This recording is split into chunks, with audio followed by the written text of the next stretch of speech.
আসসালামু আলাইকুম রহমতুল্লাহ। এই মুহূর্তে যে যেখান থেকে আমাকে দেখছেন সকলকে জানায় আয়শা ছাদ কৃষির পক্ষ থেকে আন্তরিক শুভেচ্ছা এবং অভিনন্দন। আমি মোহাম্মদ আইনুল ইসলাম, মধ্য দৌলতপুর, বাগমারা, রাজশাহী। আপনারা অনেকে জানেন আমি ওষুধ কোম্পানির চাকরির পাশাপাশি এই ছাদ বাগানে জিনসিন চাষ করে থাকি। অনেকে জানতে চেয়েছেন ভাই জিনসিনের আসলে কার্যকারিতা কী। আসলে কম বেশি আপনারা সবাই জানেন জিনসিনের কার্যকারিতা বিভিন্ন কোম্পানির বদৌলতে। তারপরেও অনেকে জিজ্ঞাসা করে থাকেন। তবে আজকে আমি জিনসিনের কার্যকারিতা সম্পর্কে আপনাদের কিছু ধারণা দিতে চাই। এই যে আমার হাতে দেখতে পাচ্ছেন, এটা একটু জিনসিন। আসলে জিনসিন নামটি অল বিশ্বে এক আলোড়ন সৃষ্টিকারী একটি নাম, যেটা যুগ যুগ ধরে বহু প্রাচীনকাল থেকে চীন, কোরিয়া, জাপান বিভিন্ন দেশে এটা চিকিৎসার ক্ষেত্রে ব্যবহার করে আসতেছে। জিনসিন অর্থ যেহেতু মানবমূল, তাই এটা দেখতে অনেকটা মানবাকৃতির দেখেন।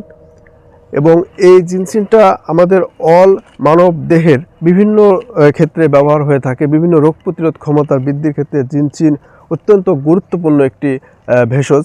যদিও অনেকে মনে করেন যে জিনসিন মানেই শুধু শারীরিক দুর্বলতার চিকিৎসার ক্ষেত্রে ব্যবহার হয়ে থাকে, এটা সম্পূর্ণ ভুল ধারণা। আসলে জিনসিন হচ্ছে একটি সুপার ফুড। এটা আমাদের শরীরের রোগ প্রতিরোধ ক্ষমতা বৃদ্ধি সহ বিভিন্ন রোগের ক্ষেত্রে ব্যবহার হয়ে থাকে।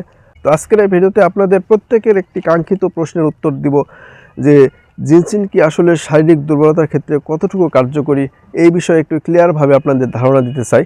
আসলে জিনসিন বহু যুগ যুগ ধরে ব্যবহার হয়ে আসছে এই শারীরিক দুর্বলতার ক্ষেত্রে। ঠিক কীভাবে ব্যবহার করা হয়ে থাকে এবং শারীরিক দুর্বলতাটা কি, এই বিষয়ে আপনাদের একটু ধারণা দেওয়া দরকার। সুতরাং ভিডিওটি না টেনে একটু ধৈর্য সহকারে ভালোভাবে দেখতে থাকুন। তো প্রথমে জানা যাক আসলে শারীরিক দুর্বলতাটা কি। শারীরিক দুর্বলতা হচ্ছে দুই প্রকারের হয়ে থাকে। একটি হচ্ছে আমাদের দৈনন্দিন জীবনের যে কার্যকলাপের ক্ষেত্রে যে একটা শরীরের যে ফিটনেসের দুর্বল, এটা একটি। আরেকটি হচ্ছে বিশেষ মুহূর্তে বা কাম শক্তির দিক দিয়ে বা জৈবিক ক্ষেত্রে যে একটা দুর্বলতা, এটা আরেকটি। তবে একটি মজার বিষয়টি হচ্ছে এই জিনসিনটি সেবনের ফলে এই দুই প্রকার শারীরিক দুর্বলতার ক্ষেত্রেই অত্যন্ত কার্যকরী এবং খুব চমকপ্রদ ফলাফল নিয়ে আসে এই জিনসিন সেবনের ফলে।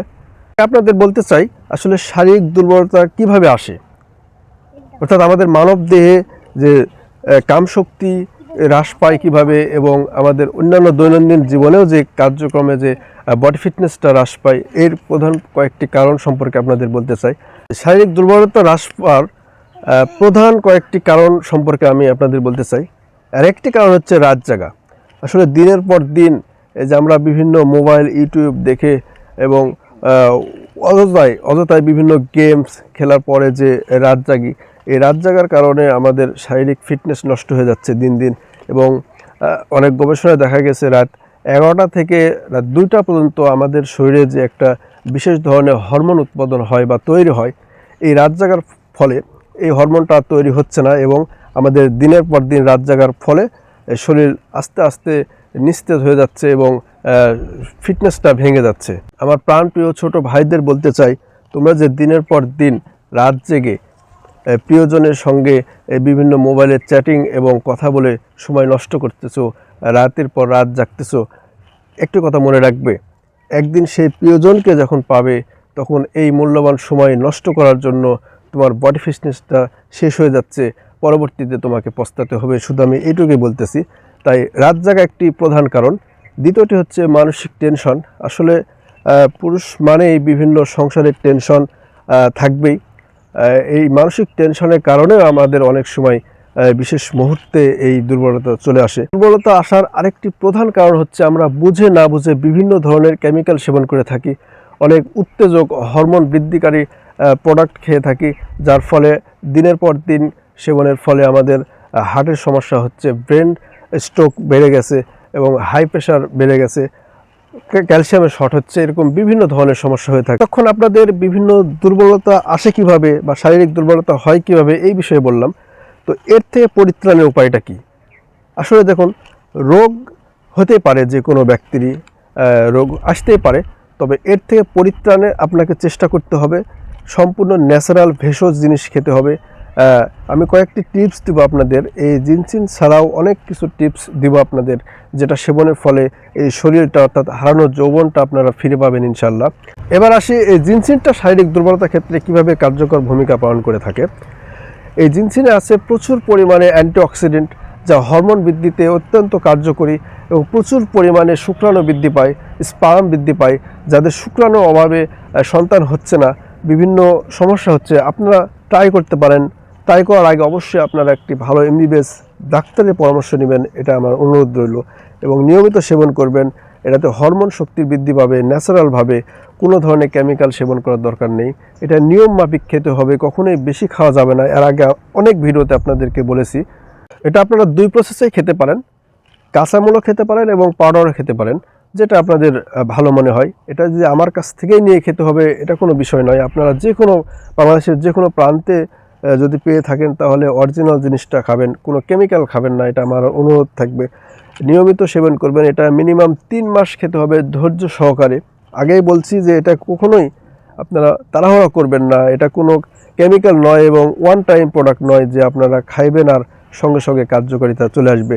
এটা দিনের পর দিন খেতে হবে। মিনিমাম 3 মাস সেবন করুন। যদি কোনো রেজাল্টই না পান, আমি আরও 1 মাস আমার থেকে যদি নেন, আমি আরও 1 মাস আপনাদের ফ্রি খাওয়াবো, এই অনলাইনে দাঁড়িয়ে বলতেছি। তো জিনসেন ছাড়াও আরও কয়েকটি ন্যাচারাল ভেষজ সেবনের ক্ষেত্রে আপনাদের একটি পরামর্শ দিয়ে থাকি। দেখুন, আমরা অযথায় অনেকভাবে টাকা নষ্ট করে থাকি। বিড়ি, সিগারেট, বিভিন্ন নেশা সেবন করে জীবনও শেষ, যৌবনও শেষ এবং পরকালও শেষ। অতএব এই নেশা না খেয়ে আপনারা যদি দিনে মিনিমাম 20 থেকে 30 টাকা ব্যয় করেন তাহলে শরীর সুস্থ থাকতে পারে। এর কয়েকটি টিপস হচ্ছে, প্রতিদিন একটি ডিম খেতে পারেন, 1 কাপ দুধ, খেজুর এবং কিশমিশ, এবং সাথে 2 চামচ মধু রেগুলার খেতে পারেন। তাহলে আপনাদের জীবন যৌবন আশা করি সব কিছুই সেফ থাকবে এবং অর্থ অপচয় থেকে রক্ষা পাবেন। তো ভিডিওটি আর দীর্ঘায়িত করতে চাচ্ছি না। সকলে আশা করি বুঝতে পেরেছেন জিনসিনের কার্যকারিতা সম্পর্কে। তো যারা এখনও জিনসিন নেননি বা সেবন করেননি বা ফোন দিব বলে চিন্তা করতেছেন, এখনও ফোন দিচ্ছেন না, অতি শীঘ্রই আমার স্ক্রিনের নাম্বারে ফোন দিন। এবং যারা খাচ্ছেন তাদেরকে অনেক ধন্যবাদ এবং আমার সঙ্গে যোগাযোগ রাখুন। এটা মিনিমাম 3 মাস ডোজটি পরিপূর্ণ করুন। রেজাল্ট কোনোটাই যদি না পান, মানে কোনো রেজাল্টই যদি না পান, তাহলে আমি আরও 1 মাস ফ্রি দেবো ইনশাআল্লাহ। তো সবাই ভালো থাকবেন, সুস্থ থাকবেন, আমার জন্য দোয়া রাখবেন, আমি যেন এই কাজটি আরও সামনের দিকে এগিয়ে নিয়ে যেতে পারি। আসসালামু আলাইকুম ওয়া রাহমাতুল্লাহ।